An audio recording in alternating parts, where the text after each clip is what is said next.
दरम्यान पाल्याचं कुणबी प्रमाणपत्र रद्द झाल्यानं संभाजीनगरच्या वैजापूरमध्ये पालकांनी पाण्याच्या टाकीवर चढून आंदोलन केलं। एनडीटीव्ही मराठीच्या माध्यमातून मराठा आंदोलक मनोज जरांगे पाटील यांनी समजूत काढल्यानंतर या पालकांनी हे आंदोलन मागे घेतलं। कुणबी नोंद सापडून देखील प्रशासनानं कुणबी प्रमाणपत्र रद्द ठरवल्याचा आरोप पालकांनी केलाय।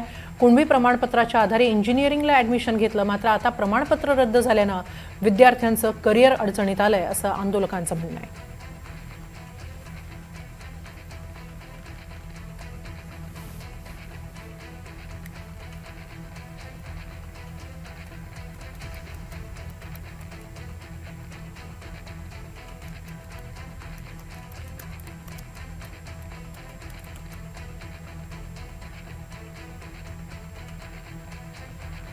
एनडीटीव्हीच्या माध्यमातून मनोज जरांगे पाटील यांनी या पालकांची समजूत काढण्याचा प्रयत्न केला। उद्या अंतरवाली सराटीमध्ये आपण याच कारणासाठी आंदोलनाला बसत आहोत, उपोषणाला बसत आहोत, तिथं तुम्ही असं आवाहन त्यांनी केलं आणि हे आंदोलन मागे घेण्याचंही आवाहन केलं आणि जरांगेंच्या आवाहनानंतर पालकांनी हे आंदोलन मागे घेतलं।